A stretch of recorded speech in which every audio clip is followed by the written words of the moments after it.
દેખાતું નથી, પણ એ જે કરી રહ્યા છે ને પોતાના પગમાં જ કુવાડો મારે છે. અત્યારે એને નથી દેખાતું, પણ લાંબા સમયે દેખાય છે ને ત્યારે એટલું બધું મોડું થઈ ગયું છે. તો આવનાર સમયમાં લોકોને શું જોઈ છે એ તમે જો જાણી જાવ ને તો તમે સક્સેસ થઈ જાવ.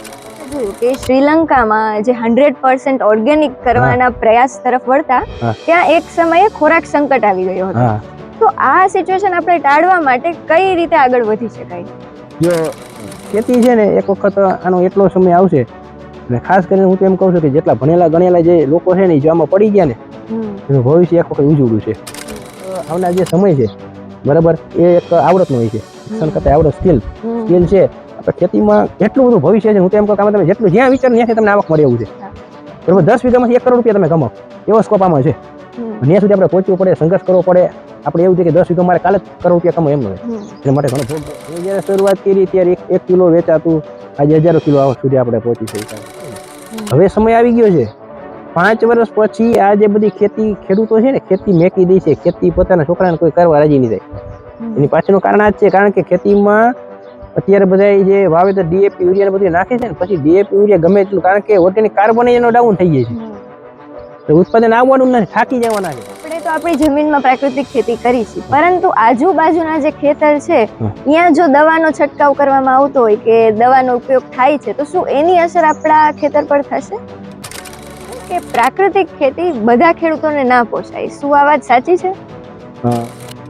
ધારો કે તમારી ઉંમર 21 વર્ષની છે અને તમે હાલમાં જ ગ્રેજ્યુએશન પૂરું કર્યું છે, હવે તમારી પાસે ઓપ્શન છે, તો તમે ખેતી, ધંધો કે નોકરી એમાંથી શું પસંદ કરશો? હાલના સમય પ્રમાણે આપણે જોવા જઈએ તો ખેતી. ઓકે, હા, બરાબર. કારણ કે હું ખેતી કરું છું અને અત્યારે આપણે ખબર છે કે નોકરી છે પછી જે ધંધો છે એમાં ઘણી બધી મુશ્કેલીઓ છે, આ તે બધું છે. ને ખેતી એ વસ્તુ એક એવી છે કે ભવિષ્યમાં આ વસ્તુની આપણે જોઈએ કે માંગ રહેવાની છે. બરાબર. અને ખેતી એક એવી વસ્તુ છે કે જે ક્યારેય બંધ થવાની નથી, કારણ કે માણસને જીવન જરૂરી તમામ જે વસ્તુઓ છે એ ખેતીમાંથી મળે. જેમ કે શાકભાજી છે, કઠોળ છે, પછી અનાજ છે, ફળ ફ્રૂટ છે, આ બધું આપણે જીવન જીવવા માટે જોશે અને એ બધું ખેતીમાંથી મળશે. બરોબર. એટલે ખેતી છે ને એમાં ક્યારેય મંદી આવવાની છે ને. આવનાર સમયમાં જો ખેતીને આપણે સમજીને કરશું બરાબર, તો ખેતી છે એમાંથી વધુ આવક મેળવવાના ઘણા બધા રસ્તાઓ છે, એટલે એમાં ઘણો બધો સ્કોપ છે. એટલે ખેતી પસંદ કરવી જોઈએ આવનાર સમયમાં. કારણ કે હવે શું થશે, મોટા ભાગના ગામડાઓ અત્યારે ભાંગતા જાય છે, ખેતી બંધ થતી જાય. તો બધી વસ્તુઓ લોકોને ખાવા તો જોવો ને, કઈ ફેક્ટરીમાં તો બનવાની નથી, એટલે એમાં સ્કોપ સારો છે આવનાર સમયમાં. ઓકે, તો હવે માની લઈએ કે તમને 10 વીઘા જેટલી જમીન આપવામાં આવે છે ખેતી કરવા માટે, કે જેમાં પહેલેથી કેમિકલ વાળી જે આપણે નોર્મલ ખેતી કરી છે એ રીતે કરવામાં આવી છે, તો હવે એમાં તમે કઈ રીતે ખેતી કરશો? પ્રાકૃતિક ખેતી કે પછી કેમિકલ જ તમે એ રીતે જ શરૂ રાખશો? કારણ કે વર્ષોથી આપણે કેમિકલનો ભરપૂર માત્રામાં ઉપયોગ કર્યો છે, એના કારણે આપણે કહેવાય ને કે જમીનની જે ફળદ્રુપતાને નુકસાન પહોંચ્યું છે.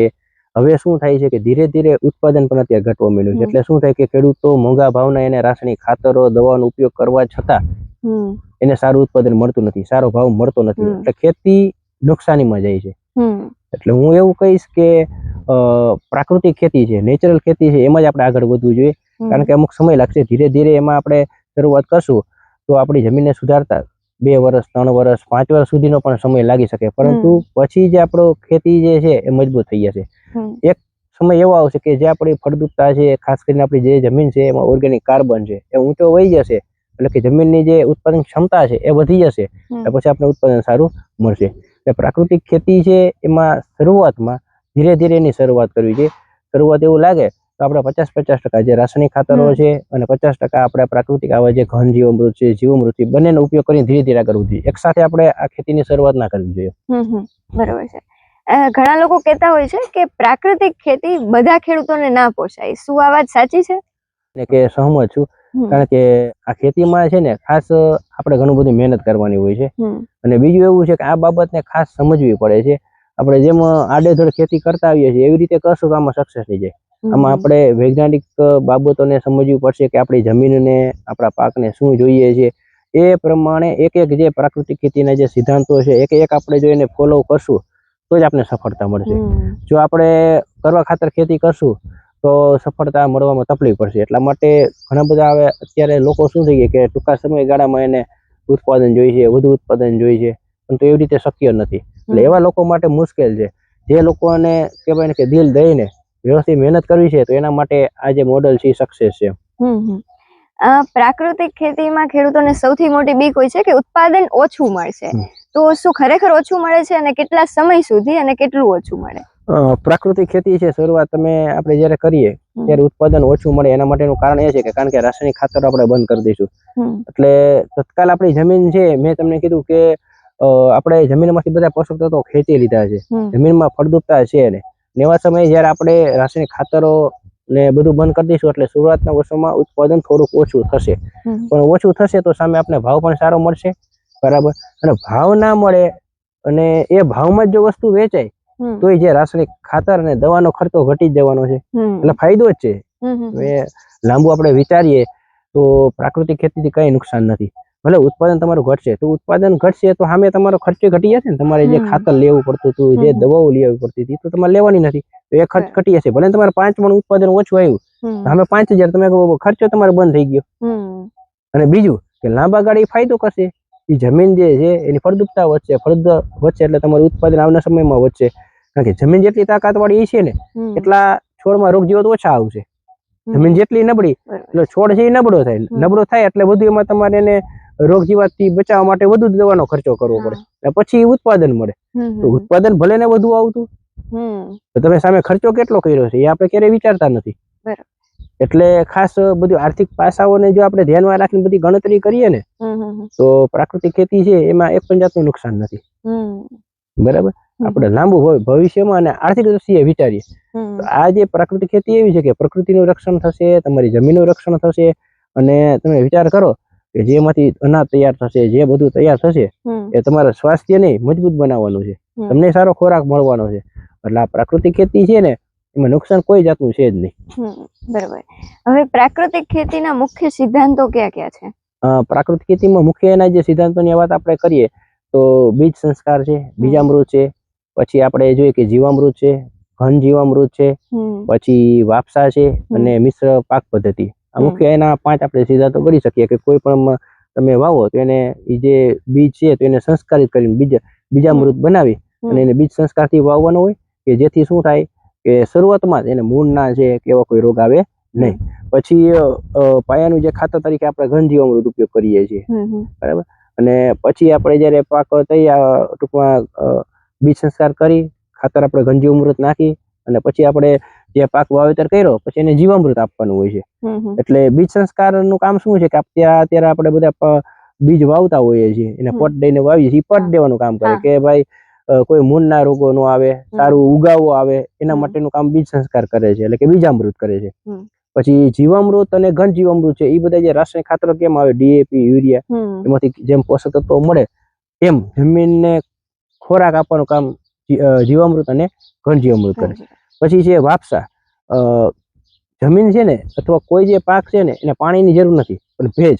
વાપસા એટલે શું તો કે 50% હવા અને 50% પાણી, એટલે કે આપણે કહીએ ને કે વધુ પાણી છે ને, વધુ પાણી એ જમીનને નુકસાન કરે છે. વધુ આપણે ઘણી વખત જોઈએ તો વધુ સતત ને સતત પાણી આપવાથી જમીનમાં ફૂગના ઘણા બધા પ્રશ્નો આવે છે. અમારો જે વિસ્તાર છે તો અહીંયા ઘણા સમયથી શેરડીના બધું વાવેતર કરીએ એટલે વધુ પાણી આપવાથી છે ને અત્યારે જમીનમાં સુકારો ઘણો આવી ગયો છે.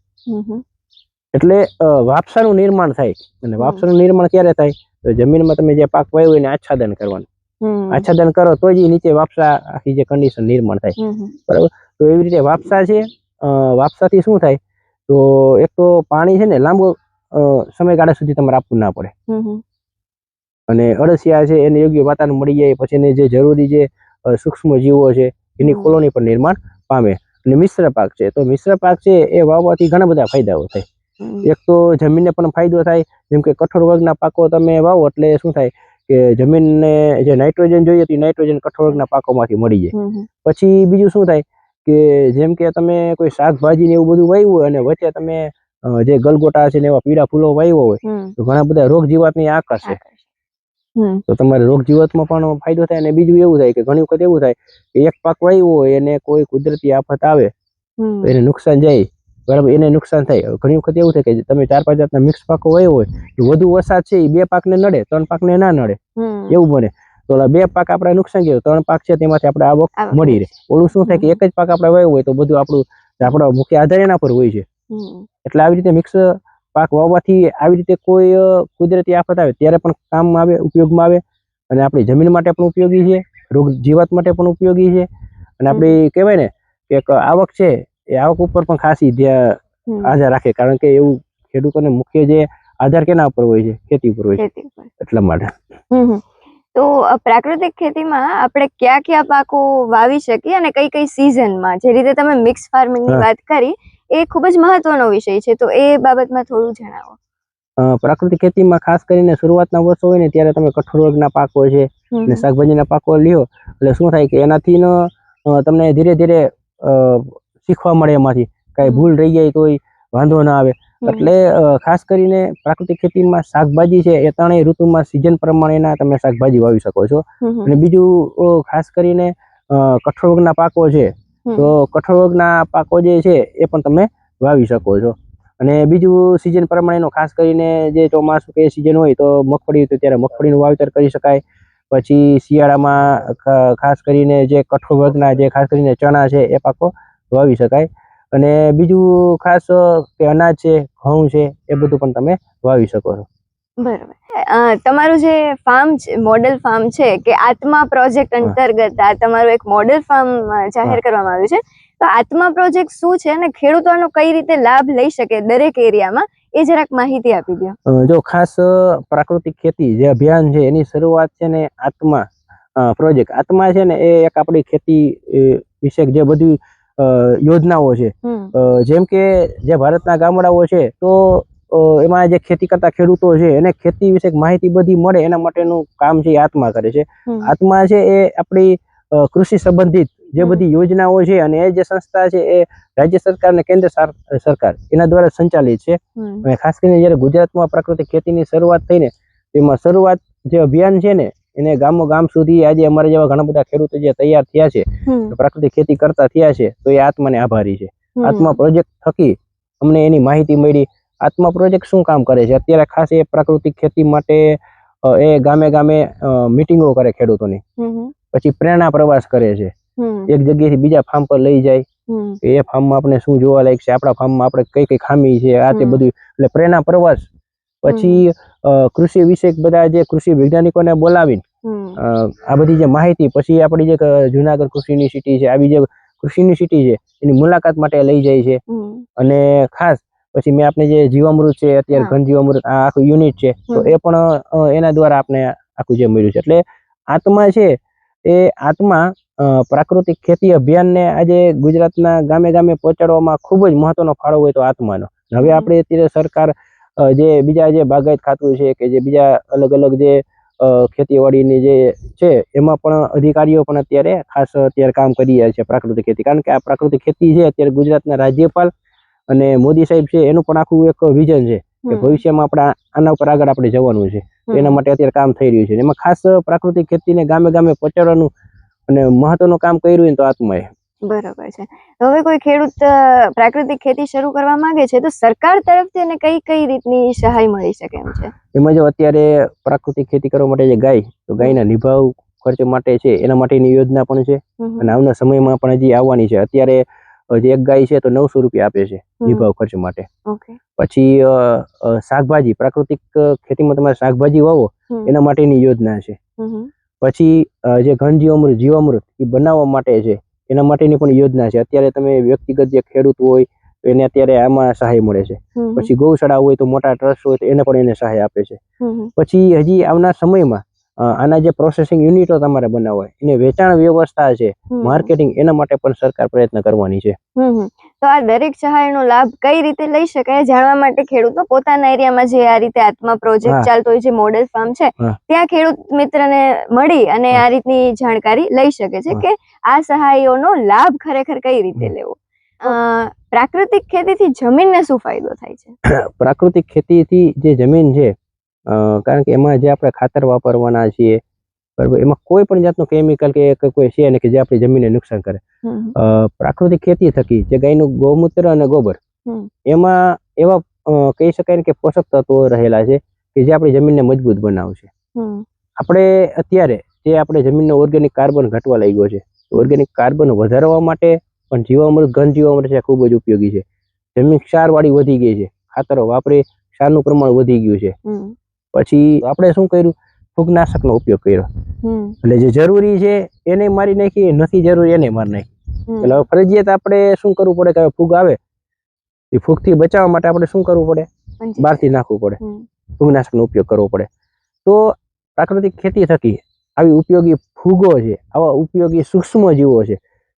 તમે જંગલમાં જાઓ, ત્યાં પાણી ખાતર કાંઈ વસ્તુ થાય છે, નિંદામણ કે કાંઈ થાય છે, તો દર વર્ષે ત્યાં જે પાક હોય કે કાંઈ પણ જે વાવેલું, હાલો આપણે ત્યાં જોઈ લે કે લીમડો છે, કે ત્યાં આંબો છે, કે ચીકુ છે, કે સીતાફળ છે, તો દર વર્ષે સિઝન પ્રમાણે એનો પાક આવે છે કે નથી આવતો? તો આપણા ખેતીમાં આ જે જમીન છે એમાં બધું છે. જમીનમાં બધાય પોષક તત્વો છે, છોડને જે જોઈએ બધા પોષક તત્વો છે, પણ એ બધા કેવા છે, અલભ્ય સ્વરૂપમાં. એને લભ્ય સ્વરૂપમાં ફેરવવા માટેનું કામ કોણ કરે? તો કે આવા ઘણા સૂક્ષ્મ જીવો છે. અને એ સૂક્ષ્મ જીવો છે, એ જે ફૂગો છે, એની સંખ્યા આપણે વધારવા માટે ગાયનું ગોબર અને ગૌમૂત્ર, એટલે કે પ્રાકૃતિક ખેતી. પ્રાકૃતિક ખેતીથી આવા ઘણા બધા ઊંડે સુધી જમીનમાં પોષક તત્વો પડેલા છે, લભ્ય સ્વરૂપમાં ફેરવવા માટેના કામ છે. કે આવા બધા જે કહેવાય ને કે સૂક્ષ્મ જીવો છે એ પ્રાકૃતિક ખેતી દ્વારા થશે. અળસિયાની સંખ્યા વધશે. અળસિયું તો આપણે ખબર જ છે કે જમીનને ફળદ્રુપ રાખે છે. એ 24 કલાકમાં ઉપર નીચે કાણા કર્યા રાખે જમીનમાં, બરાબર. એટલે જમીન કાણા થઈ જાય એટલે હવા ઉજાસ પણ મળે, ચોમાસા દરમિયાન એનું પાણીનો પણ સંગ્રહ પણ થાય.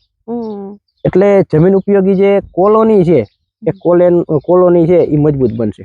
પ્રાકૃતિક ખેતી દ્વારા જમીન મજબૂત થઈ જશે એટલે ઉત્પાદન પણ તમારે વધી જશે. હવે જ્યારે આપણે રાસાયણિક ખેતીથી પ્રાકૃતિક ખેતી તરફ કન્વર્ટ કરીએ તો કેટલા વર્ષ જમીનને જીવન થતા કેટલા વર્ષ લાગે કે ઉત્પાદન સરખું આપણને વ્યવસ્થિત મળવા માંડે? એ તો હવે શું છે કે તમે કેવા કેમિકલ વાપરા છે એના પર નિર્ભર રાખે છે. જો વધુ કેમિકલ વાપરા હોય તો એ પ્રમાણે વધુ સમય લાગે. ઓછામાં ઓછા મારા ખ્યાલ પ્રમાણે આપણે જોવા જઈએ ને તો 5 વર્ષ. 5 વર્ષ સુધી તો તમારા કેમિકલ, અને અમુક એવા ભયંકર કેમિકલ છે, બરાબર, એ કેમિકલ 5 વર્ષ પછી પણ દેખાડે છે. એટલે ઓછામાં ઓછા તમારે જમીનને પહેલા વર્ષે તમે જ્યારે કામ કરો એટલે તમારે ભાઈ કહેવાય ને કે 100%માંથી 5%, 10%, ધીરે ધીરે પછી આગળ વધતી જાય, જીવન થતી જાય જમીન તમારી. પણ 5 વર્ષે તમને એમ લાગે સંતોષ થાય એવું તમને રિઝલ્ટ 5 વર્ષે જો વ્યવસ્થિત અને એના જે બધા સિદ્ધાંતો છે એને વ્યવસ્થિત તમે ફોલો કરો એટલે 4-5 વર્ષે તમને સારું એનું પરિણામ મળવા માંડે. જેમ પછી તો 5 વર્ષ પછી જેમ જેમ સમય આગળ જાય એમ પછી તમારી જે તાકાત છે જમીનની વધતી જવાની છે. અને પછી આજુબાજુમાં બધે દવા ખાતર નાખ્યાથી બધે થાકી જાય છે. આપણે શાંતિથી વાડીએ બેઠા બેઠા જોવાનું. કારણ કે જે ખાતરનું દવાનું કામ છે એ જમીનમાં આપણે પહેલેથી 5 વર્ષની જે મહેનત કરતા હતા એ પછી નીચેથી બધું આવશે. આખું એની બધી જે છે એ રીતે થશે. મતલબ જમીનને મજબૂત કરવાની વાત છે. હવે ચલો આપણે તો આપણી જમીનમાં પ્રાકૃતિક ખેતી કરી છે, પરંતુ આજુબાજુના જે ખેતર છે ત્યાં જો દવાનો છંટકાવ કરવામાં આવતો હોય કે દવાનો ઉપયોગ થાય છે તો શું એની અસર આપણા ખેતર પર થશે? એ અસર તો થવાની જ છે. કારણ કે તમે વિચાર કરો કે આજે આ ભયંકર બધી દવાનો ઉપયોગ થવાથી મધમાખીને આ બધું ઘટી ગયું છે હાવ. અને એ બધું નુકસાન જ થાય. આપણે કેવું કરીએ છીએ કે આપણે જે ડાળી પર બેઠા છીએ ને ત્યાં તો આપણે કુવાડો માંડ્યો છે, બરાબર. અત્યારે આ ખેડૂતને કઈ દેખાતું નથી, પણ એ જે કરી રહ્યા છે ને પોતાના પગમાં જ કુવાડો મારે છે. અત્યારે એને નથી દેખાતું, પણ લાંબા સમય દેખાય છે ને ત્યારે એટલું બધું મોડું થઈ ગયું છે કે પછી કોઈ કહેવાય ને કે આખી સિસ્ટમ છે આમાં કે આ રાસાયણિક દવાઓ ખાતરો એનાથી જમીન એટલી બધી બગડી જશે ને પછી પાછી એને સુધારવી છે ને તો પાછી એના માટે એને બીજું આખું આવશે બધું એવું. એટલે એના પાછળ બધો ખર્ચો કરવાનો. ખેડૂત છે ને એ 2-5 નહીં થાય ક્યારે. એટલે ખાસ ખેડૂત જયારે એ વસ્તુ સમજશે બરાબર ત્યાં સુધી બહુ મોડું થઈ ગયું હશે. અત્યારે જે લોકો સમજી ગયા છે એ બધા ગામીને ગાંડા કે છે. આ તમે વિચાર કરો કે આપણી જમીન છે, તમારે ખેતી કરવાની છે, તમારી રોજી રોટી એમાંથી છે, બરાબર. હવે તમે એને અત્યારે દવા ખાતર આવું કેમિકલ નાખશો તો 5 વર્ષ પછી આ તમારું છે, તમારું વાહન હોય વાહન, બરાબર, તો એ તમને ધંધો કરી કે તમને આવક દેતું હોય તો એને તમે કેટલું બધું સાચવો. આ તો આપણી જમીન છે તો આપણે એને સાચવવી પડશે ને. કે આ જમીન એવું તો નથી કે 5 વર્ષ પછી ભલે જેને જોતી લઈ જાય. એટલે આ જમીન છે એને જમીન આપણે તમે વિચાર કરો એટલા ભયંકર કેમિકલના બધા નાખીએ છીએ ને, બરાબર, એનાથી એ જે જમીનની ફળદ્રુપતા એક વખત ઓછી થઈ જશે ને. હવે સમય આવી ગયો છે 5 વર્ષ પછી આ જે બધી ખેતી ખેડૂતો છે ને ખેતી મેકી દે છે, ખેતી પોતાના છોકરાને કોઈ કરવા રાજી નહીં થાય. એની પાછળનું કારણ આ જ છે, કારણ કે ખેતીમાં અત્યારે બધા જે વાવેતર ડીએપી યુરિયા ને બધું નાખે છે ને, પછી ડીએપી યુરિયા ગમે એટલું, કારણ કે ઓર્ગેનિક કાર્બન એનો ડાઉન થઈ જાય છે, તો ઉત્પાદન આવવાનું નથી, થાકી જવાના છે. ડીએપી યુરિયા નાખીને થાકી જવાના છે, પછી દવાઓ છાંટ્યા રાખશે, બરાબર, પછી ઉત્પાદન આવશે, એનો બજારમાં કઈ ભાવ મળશે નહીં, એટલે પછી કહે છે કે આ તો ખોટનો ધંધો. ખોટનો ધંધો તો આપણે કરીએ છીએ કેટલાય વર્ષથી, આપણી વસ્તુ સમજતા નથી. એટલે ખાસ આજુબાજુના ખેડૂતો જો પ્રાકૃતિક ખેતી બધા કરતા થાય ને, તો આવનાર સમયમાં બધાને ફાયદો તો થવાનો છે. પરંતુ આ જે ખેતી છે, તો એમાં આપણે, મેં તમને વાત કરી, ફરતી પર આપણે છેડા પાડે એવા વૃક્ષો વાવવા પડશે કે જેનાથી આજુબાજુનો દવાનો કોઈ છંટકાવ કરે ને, જેમ કે આપણે કોઈ છેડા પડે જીવંત વાડ બનાવી શકીએ, વૃક્ષો વાવી શકીએ, જુવાર છે, પછી મકાઈ છે, તુવેર છે, એવું બધું વાવી દેવાનું કે જેનાથી આપણા પાકમાં એ જે રાસાયણિક દવાનો ઉપયોગ કરે ને, તો એનું આપણે જો કે નુકસાન ન થાય. બીજું કે ચોમાસા દરમિયાન જો પાણી આવતું હોય તો એના માટેની આપણે વ્યવસ્થા કરવી જોઈએ કે આજુબાજુના ખેતરનું કોઈનું પાણી આપણા ખેતરમાં આવવું ન જોઈએ, જેનાથી બધા જે દવા ખાતર વાપરે છે તો એ આપણા ખેતરમાં ના આવે. બરોબર છે. સૌથી મુખ્ય વાત છે પ્રાકૃતિક ખેતીમાં કે જે રોગ અને જીવાત આવે છે એનું નિયંત્રણ કઈ રીતે કરવું. આપણે જે અસ્ત્રો બનાવીએ છીએ, શું એ એટલા અસરકારક હોય છે? કે કોઈ પણ રોગ હોય ને, એની શરૂઆત હોય ને, શરૂઆતની સ્થિતિ આપણે જો ખ્યાલ આવી જાય ને, તો આપણે એને નિયંત્રણ કરવામાં સરળતા રહે છે. પછી આ પ્રાકૃતિક ખેતીની વાત હોય કે રાસાયણિક ખેતીમાં, રાસાયણિક ખેતીમાં તમારા પાકમાં કોઈ પણ રોગ આવે એટલે તમે દવા લેવા જાઓ એટલે એગ્રો વાળો જે છે, બરાબર, એની પાસે તમારે બાહેધરી લેવાની કે હું તારી પાસેથી જે દવા લઈ જાઉં છું એનાથી 100% રિઝલ્ટ આવશે. એને કે લખાણ લખીને દે, કોઈ લખીને આપવાનું નથી. એટલે કોઈ સંપૂર્ણ કોઈ નિયંત્રણ થતું જ નથી. હવે આ આખી એક પ્રાકૃતિક અને કુદરતી સિસ્ટમ છે. આખું આપણે જો આપણું જે જીવન છે કે આખું આપણે જો કે આપણે એવું વિચાર કે આપણે છે, આપણે જ નથી. આ પૃથ્વી પર કેટલાય ઝીણા મોટા પક્ષી, પ્રાણી, જીવો બધા છે, ને કુદરતે બધાની સિસ્ટમ અલગ અલગ બધી છે. એમાં આપણે હળી કરી છે. માણસ એક એવો વ્યક્તિ છે કે હળી કરે છે બધી જગ્યાએ. તમે ગાય છે, ગાય કોઈ દી કોઈને નુકસાન કરે એવું, જમીનને નુકસાન કરે, પાણીને નુકસાન કરે એવું સાંભળ્યું તમે?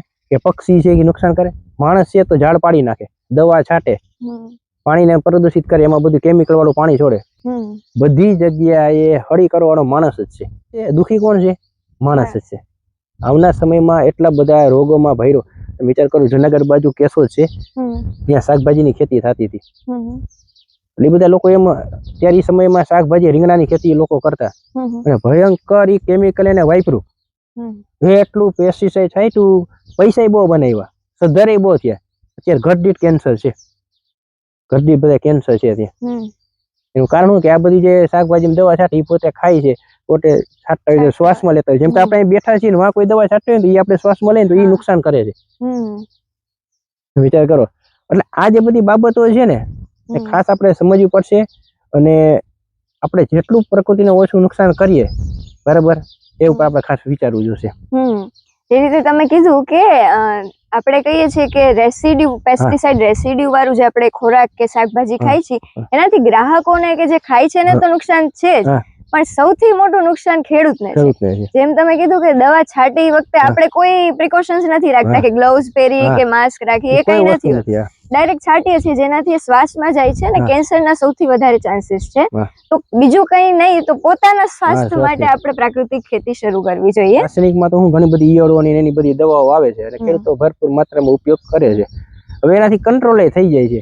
પણ જેમ મેં તમને જમીનની ફૂગની વાત કરી ને, એવી રીતે પ્રકૃતિમાં ઘણા બધા એવા છે કે ઘણી બધી જો નુકસાન કરે ને, એવું આખી જે કુદરતી જયારે આખું પૃથ્વીનું નિર્માણ કર્યું ને, તો બહુ વિચારીને કર્યું છે. તમે વિચાર કરજો કે જે હિંસક છે ને એની સંખ્યા ઓછી રાખી છે, અને સારા વ્યક્તિઓ છે ને કે સારી વસ્તુ એ વધુ છે. જો સિંહ છે, હિંસક પ્રાણીઓ છે, એની સંખ્યા તમે જો, અને જે કહેવાય ને કે કોઈને નડે અને નુકસાન ન કરે એની સંખ્યા વધુ છે ને. તો એવી રીતે પ્રકૃતિમાં ઈયળો હોય કે કોઈ પણ હોય, તેના નિયંત્રણ માટે ઘણા, જો ચકલી છે, બગલા છે, આ બધું રાખ્યું જ છે. એનું ખોરાક એમાંથી મળી રહે, એનું જીવન હાલે, બરાબર. પણ આપણે હવે બધું પેસ્ટિસાઇડ ના બધું છાંટી અને પ્રકૃતિની આખી સાયકલ, પ્રાકૃતિક ખેતી એટલે કેવી આ ખેતી છે કે આમાં આપણે બહુ કઈ જાજુ કરવા થતું જ નથી. આ તો આપણે બધું આખી સિસ્ટમ છે ને બધી કરી નાખીને એટલે બધું ખાતર ને બધું નાખવું પડે છે, બરાબર. હવે બાકી તો જો વ્યવસ્થિત સિસ્ટમ ને બધું ડેવલપ થઈ જાય ને, એટલે તમારે વાવી અને લણવાનું જ છે, બીજું કઈ કરવાનું જ નહીં, બરાબર. એવી પણ એના માટે તમારે આખી સિસ્ટમ ઊભી કરવી પડે. એ બધા વૃક્ષો હોય, બધા પક્ષીઓ હોય, પ્રાણીઓ હોય, તમારે જમીનનું ઓર્ગેનિક કાર્બન વધુ હોય, આવું બધું થાય ત્યારે આ થાય.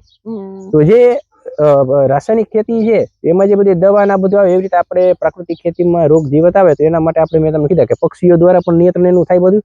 અને બીજું શું છે કે એમાં જે બ્રહ્માસ્ત્ર છે, અગ્નિસ્ત્ર છે, આવા બધા જે છે એમાં આપણે ખાસ શું ધ્યાન રાખવું પડે કે જયારે કોઈ રોગ આવે ને એ પેલા આપણે છંટકાવ ચાલુ જ રાખવાનો. 15 દિવસ થાય ને એટલે કઈ હોય કે ન હોય, દવાનો આપણે છાંટ્યા રાખવાનો. એટલે શું થાય કે એની અસર ન થાય. પછી એમાં એવું થાય કે વધુ જો હેવી એની અસર થઈ જાય ને તો પછી એમાં પેસ્ટિસાઇડ કામ નથી કરતું, તો આપણે એમાં એટલું બધું એનું રિઝલ્ટ આપણે ના મળે. 15 દિવસે આપણે આ જો વસ્તુ છે, જેમ કે ખાસ કરીને જે પૂનમ અને અમાસ, પૂનમ અને અમાસ આ જે છે ને એની સ્થિતિ ઉપર આખું બધું વાતાવરણ ઘણા ફેરફારો થાય. ભરતી અને ઓઠ એ પૂનમ એના ઉપર આધાર રાખે છે. એટલે એ તો ફાઇનલ છે કે ચંદ્રની જે સ્થિતિ છે ને એ અસર તો કરે છે બધી જગ્યાએ. એટલે પૂનમ અને અમાસ આ 15 દિવસે આવે, એટલે એના 2-3 દિવસ આગળ અથવા 2-3 દિવસ પાછળ તમે કાંઈ નહીં દવા છાંટ્યા રાખો ને એક પણ જાતનો રોગ ન આવે ક્યારે. બરાબર. 2-3 દિવસ આગળ, 2-3 દિવસ પાછળ, બરાબર. દર 15 દિવસે નિમાસ્ત્ર, બ્રહ્માસ્ત્ર આનો તમે રાઉન્ડ કોઈ પણ પાક છે એમાં છાંટ્યા રાખો એટલે તમારા રોગ નિયંત્રણમાં ઘણો બધો ફાયદો થાય. બાકી થોડા અંશે તેમાં હશે, તમે 100% બધું મારી નાખવું એ ગણતરી ના રાખવી જોઈએ. પણ આપણે આર્થિક રીતે નુકસાન આપણે ન થાય એટલું આપણે થઈ જાય. બરાબર. હવે આપણા ઇન્ડિયામાં, ખાસ ભારતમાં એક એવું મિથ છે કે ખેતીવાડીને સૌથી વધારે નુકસાન થતું હોય તો એ જીવાત ને રોગના લીધે.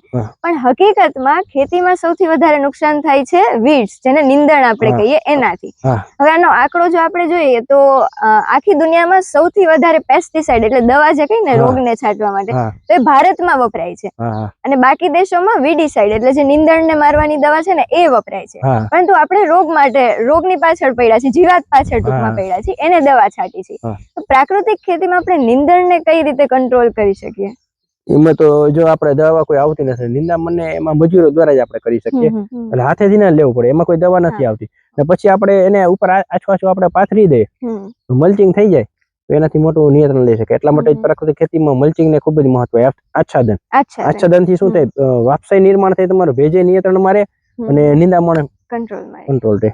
બરોબર છે. કેમ કે ખેતીમાં સૌથી વધારે 20 થી 30% જેટલું નુકસાન છે એ નીંદણના લીધે ફક્ત થાય છે. તો એને કંટ્રોલ કરવું ખૂબ જ જરૂરી છે આપણા માટે. તો હવે આપણે ગુજરાતીમાં કહેવત છે ને કે ખેડૂત વાયવે રાજા નથી, વેચે રાજા છે. તો મુખ્ય પ્રશ્ન અહીં આવે છે માર્કેટિંગનો. માર્કેટિંગ કઈ રીતે કરવું છે, ખાસ આપણા પ્રાકૃતિક ઉત્પાદકોનું? હવે ખાસ કરીને જયારે મેં તમને પહેલા પણ આપણે વાત કરી કે પ્રાકૃતિક ખેતીમાં જયારે આપણે વાવશું તો ઉત્પાદન ઓછું આવશે. અને એમાં ઉત્પાદન ઓછું આવશે ને જો આપણી વસ્તુઓ છે એ જો વેચાઈ જાય તો આપણે આર્થિક રીતે ખૂબ જ કહેવાય ને કે ટકી રહે. કારણ કે આપણે મુખ્ય જે આપણો આવકનો સ્ત્રોત છે ખેતી છે. એટલે જો આપણે સારી એવી આવક નહીં મળે તો અઘરું પડશે. એટલે પ્રાકૃતિક ખેતીમાં વેચાણ વ્યવસ્થા છે ને એ બહુ મોટો પ્રશ્ન છે. હવે મોટા ભાગે પ્રાકૃતિક ખેતી છે એમાં ખાસ કરીને આપણે જોઈએ કે ગામડામાં અત્યારે મોટા વડીલો ખેતી કરે છે. એટલે એક તો એ પ્રાકૃતિક ખેતીના સિદ્ધાંતને સમજતા નથી વ્યવસ્થિત, અને બીજું ખાસ એ કે પ્રાકૃતિક ખેતી દ્વારા જે ઉત્પાદન થાય છે એનું માર્કેટ બધા કરી શકતા નથી. એટલે માર્કેટ વ્યવસ્થા છે ને એ ખેડૂતોનો મોટો પ્રશ્ન છે. પરંતુ ઘણા બધા આપણે જોઈએ કે પ્રાકૃતિક ખેતી કરતા જે યુવા ખેડૂતો છે એનો સોશિયલ મીડિયાનો ઉપયોગ કરી આજે આપણે જોઈએ કે મોટા ભાગે સોશિયલ મીડિયામાં આપણે જોઈએ કે ઘણું બધી પ્રોડક્ટ વેચાય છે.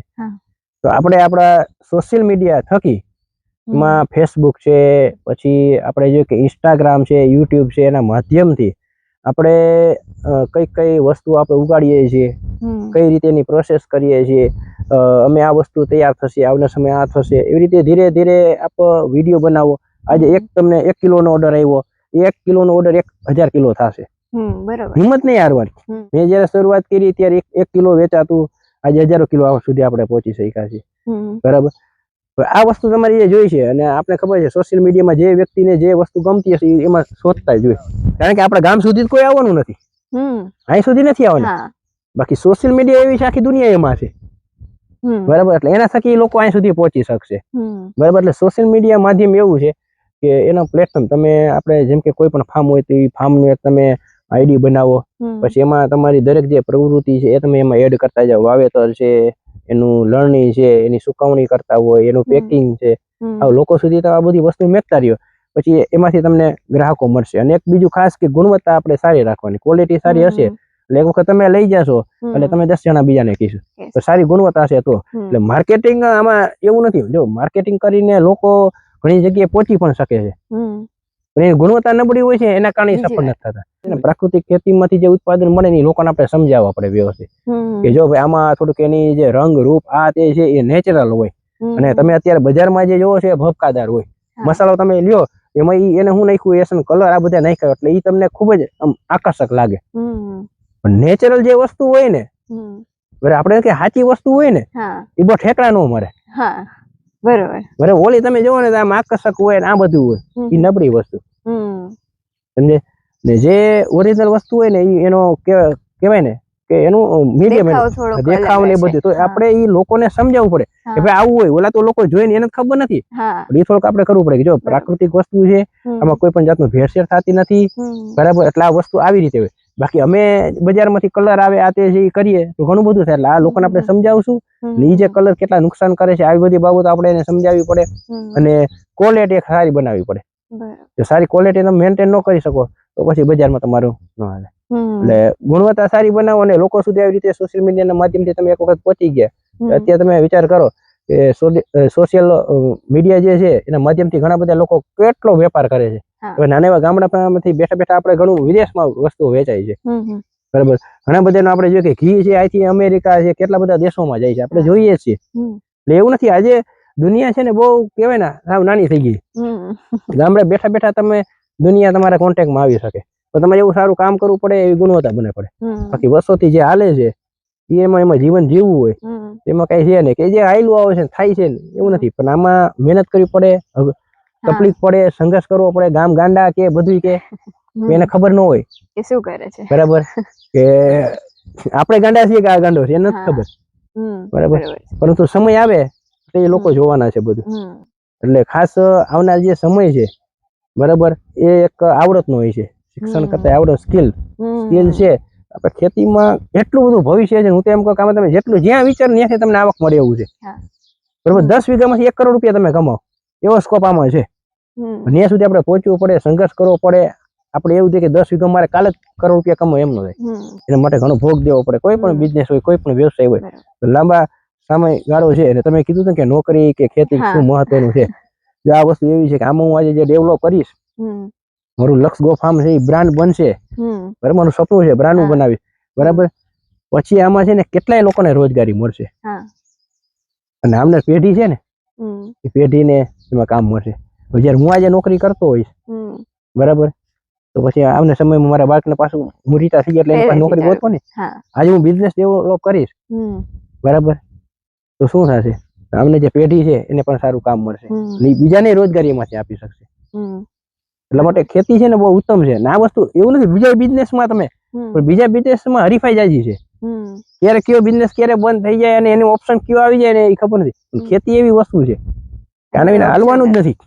અને આ જે ઉત્પાદન છે ને, આ ઉત્પાદન આની કોઈ મોનોપોલી આપણે કહેવાય કે મોનોપોલી તોડવાનું નથી, કારણ કે આ કે આપણે બનવાનું છે નહીં કે હાલો બીજું કે કારખાનામાં કે આપણે એનું બનાવતા હોય તો એના કરતા બીજી સારી વસ્તુ બની શકે. નવું નવું આવતું છે. પેલા મોટા કોમ્પ્યુટર આવતા, અત્યારે નાના નાના કોમ્પ્યુટર આવી ગયા, લેપટોપ આવી ગયા, હવે મોબાઈલમાં બધું આવી ગયું, બરાબર.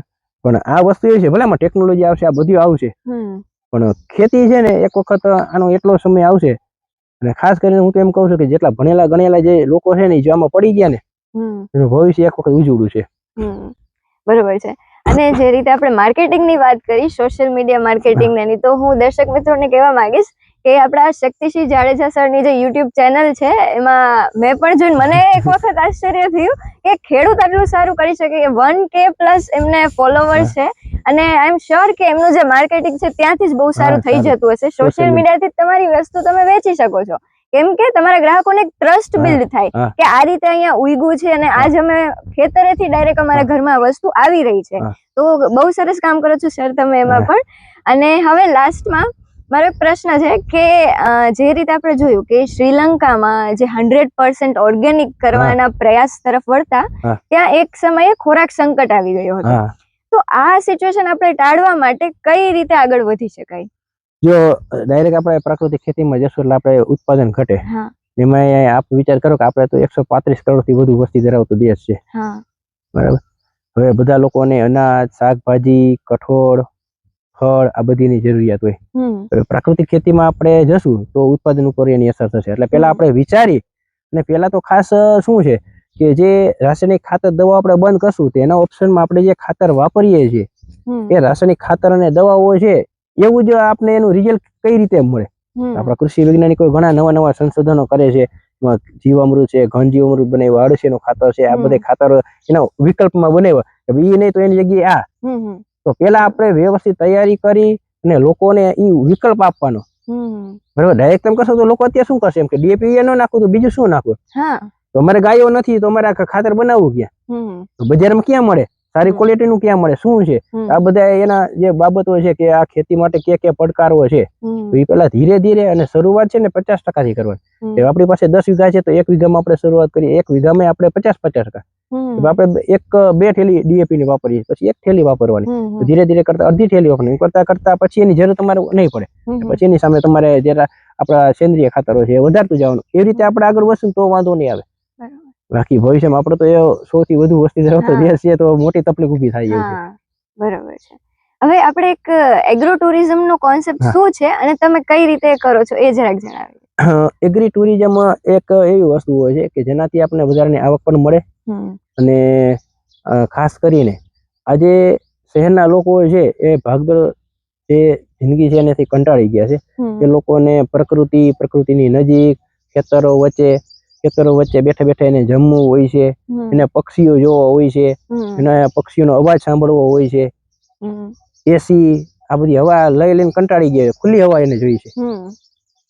તો આવનાર સમયમાં પ્રકૃતિ છે ને એની નજીક લોકો પ્રાકૃતિક જે બધા જેમ કે જંગલો છે, પર્વતો છે, ત્યાં બધા લોકો વધુ જાય છે. લોકોને આજે પ્રકૃતિ એવી વસ્તુ છે કે પ્રકૃતિમાં તમે જાઓ ને એટલે તમારું બધું જે ચિંતા છે હળવા થઈ જાય. પ્રકૃતિ એવી વસ્તુ છે કે જે તમને સ્વસ્થ બનાવી દે. સારી હવા છે, તમારો જે કહેવાય ને કે સ્વસ્થ તમને થઈ જાવ. એટલા માટે આ જે કન્સેપ્ટ છે એ કન્સેપ્ટ એવો છે કે શહેરના લોકો કે જે લોકોને પોતાનું ખેતર નથી, બરાબર, કે જે 5 સ્ટાર સુવિધા એ લોકોને મળે છે પણ એને ખેતરમાં બેઠા બેઠા જમવું હોય, એ પાછું ખેતરના ચૂલામાં બનતું હોય, એક એક્સપિરિયન્સ એમને જોઈ, બરાબર.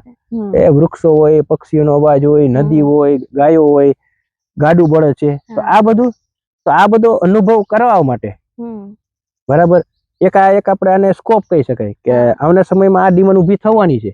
તો એ લોકો પાસે એ છે ને આપણે જો આવનાર સમયમાં લોકોને શું જોઈ છે એ તમે જો જાણી જાવ ને તો તમે સક્સેસ થઈ જાવ. આવનાર સમયના લોકોને આ જરૂર છે અને એ વસ્તુ આપણે આપીએ તેમાંથી આપણે વધારાની આવક મળે. આવા લોકો હોય તો એ લોકો આપણા વાડી આવે તો આપણે એને જમાડશું, એને ત્યાં રાખશું તો આપણે એક એ ચાર્જ પણ મળશે. એ લોકો આપણી વાડીએ આવશે, આપણી બધી એક્ટિવિટી જોશે કે ભાઈ આ ગૌશાળા છે તો આ લોકો પછી એમાંથી આપણે ઘીના ઓર્ડર મળશે, શાકભાજી વાવ્યું છે તો શાકભાજીના ઓર્ડર મળશે. તો આપણે એક માર્કેટ છે એ માર્કેટ પણ આપણું વધશે. અને બીજું એવું છે કે પછી તમે સેલ્ફી પોઈન્ટ એવું બધું તમે બનાવી શકો, બરાબર. એ લોકો અહીંયા સેલ્ફી પાડે એટલે સ્ટેટસમાં બધા લોકો મૂકે. વિચાર તો એક વ્યક્તિથી 500 કે 1000 જણાના કોન્ટેક્ટમાં હોય તો 1000, પછી લોકો પૂછે તો આપણે 1000 લોકો સુધી માર્કેટિંગ થયું. એટલે આ જે વસ્તુ એગ્રી ટુરિઝમ એવી વસ્તુ છે કે લોકોને તમે બોલાવો અને આવનાર સમયમાં લોકો આવશે, બરોબર, તેમાંથી વધારાની આવક મેળવી શકે. અને એગ્રી ટુરિઝમ છે એમાં તમે આવી બધી જો એક તો માત્ર આપણે ગામડામાં કેવું ચૂલામાં રસોઈ, રોટલા હોય, છાસ દૂધ ને એવું બધું દેશી જમાડવાનું, રમતો રમાડવાની, પક્ષીઓ જોવે અને આરામથી ખાટલા હોય બેસે, બરાબર.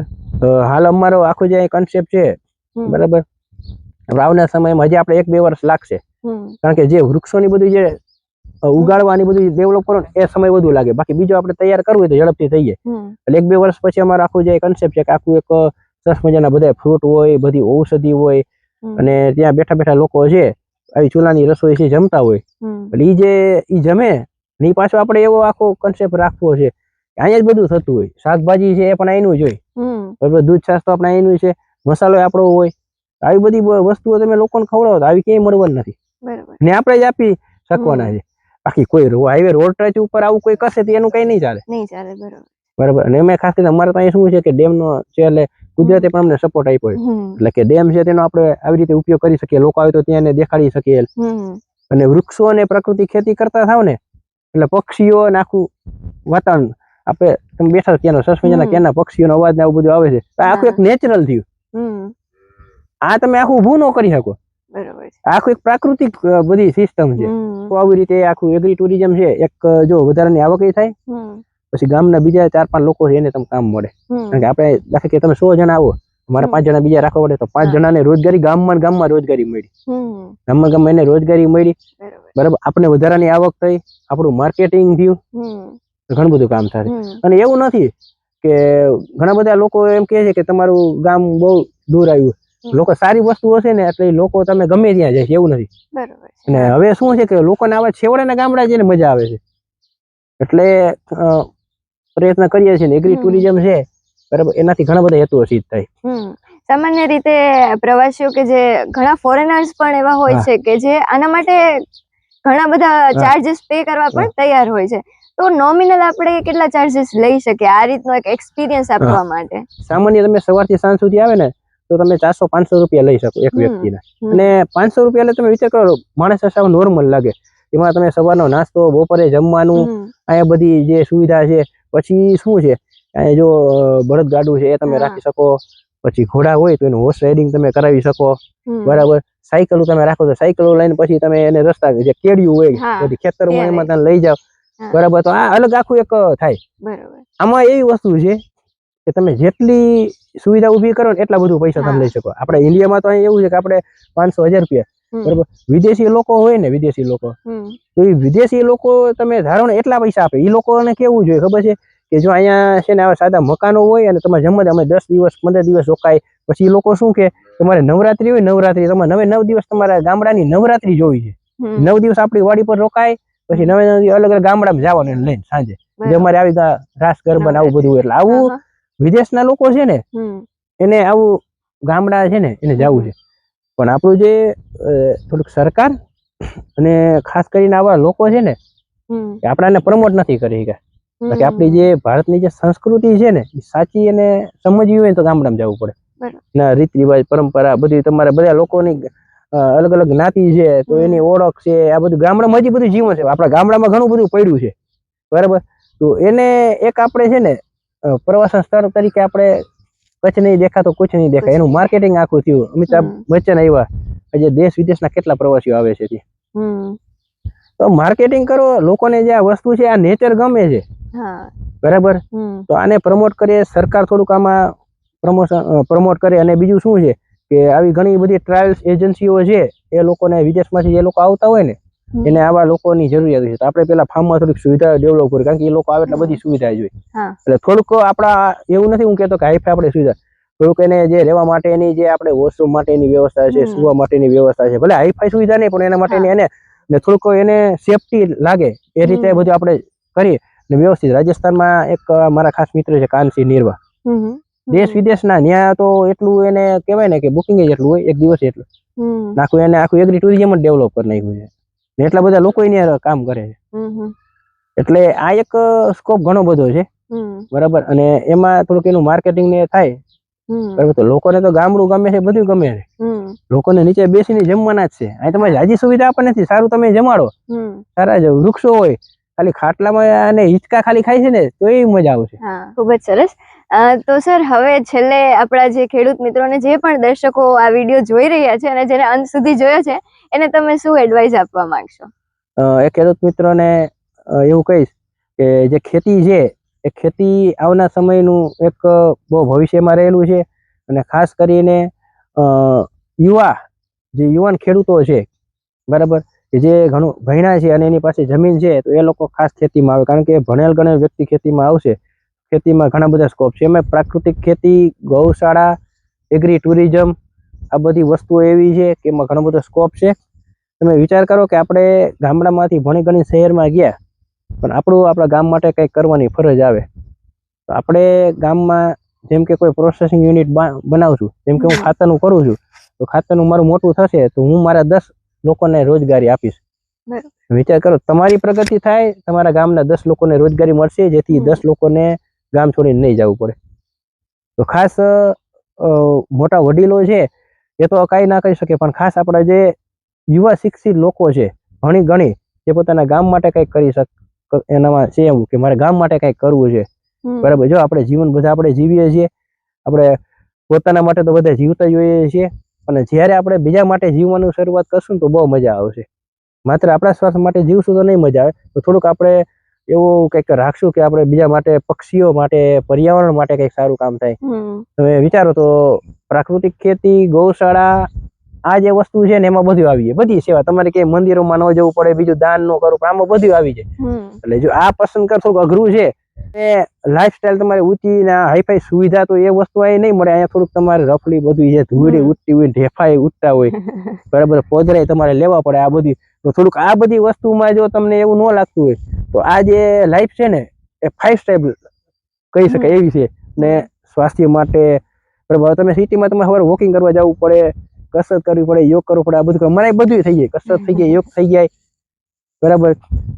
અને અહીંયા કે ધ્યાનમાં ના બેસવું પડે, અહીંયા ખાલી 5 મિનિટ ખુરશી પર બેસી એટલે પક્ષીનો અવાજ આવતો હોય એટલે કહેવાય ને કે ગામડામાં આયુષ્ય પણ વધી જાય, સ્વાસ્થ્ય પણ વધી જાય. એટલે ખાસ ગામડા પ્રત્યેનો આપણે જે પ્રેમ ભાવ આપણો વધે, અને ખાસ જે ઘણા યુવાનો છે બરાબર, એ પોતાના ગામમાં પાછા આવે, ખેતીને મજબૂત બનાવે. પ્રાકૃતિક ખેતી, એગ્રી ટુરિઝમ, આ બધું જે છે એમાં ઘણો સ્કોપ છે, એના વિશેના ઘણા વિચારો છે, ને એમાંથી તમે જેટલું વિચારો ને એટલું એમાંથી મળે એવું છે. તો ખાસ એટલી જ વિનંતી કે આપણે ગામડાઓને મજબૂત કરવા માટે આપણે ફરીથી આપણે ગામડામાં આવીએ, ગૌશાળા બનાવીએ, પ્રાકૃતિક ખેતી કરીએ, મૂલ્યવર્ધન કરીએ. એટલે આપણા જે ખેડૂતોના પ્રશ્નો છે કે ખેડૂત કમાતો નથી, ખેડૂતને ભાવ મળતો નથી, ખેડૂત દુખિયારો છે, આવક એને મળતી નથી, બરાબર. તો એક વખત આપણે આમાં સફળ થશું ને તો આપણે આવક વધશે, તો બધાય પછી છે કે ખેડૂત સદ્ધર થશે તો બધી સમસ્યાઓ દૂર થઈ જશે.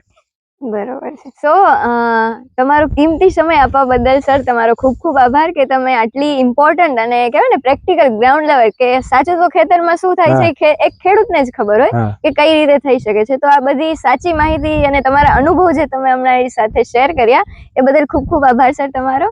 અને દર્શક મિત્રોને, જો તમે અંત સુધી આ વિડીયોને જોયો છે, જરૂરી એવી માહિતી પણ ઘણી બધી મળી હશે ને ઘણું શીખવા મળ્યું હશે નવું, તો અમારી કૃષિ એસેટ ચેનલને પણ સબસ્ક્રાઇબ કરો અને આ વિડીયોને તમારા બીજા મિત્રો સાથે પણ શેર કરો, જેથી એ પણ આ બધી વસ્તુ જાણી શકે, કંઈક નવું શીખી શકે. ફરી મળીશું એક નવા એપિસોડમાં જે તે વિષયની આવી નવી માહિતીઓ જે તે વિષયના તજજ્ઞો પાસેથી જાણવા માટે જોડાયેલા રહો કૃષિ એસેટ ચેનલ પર.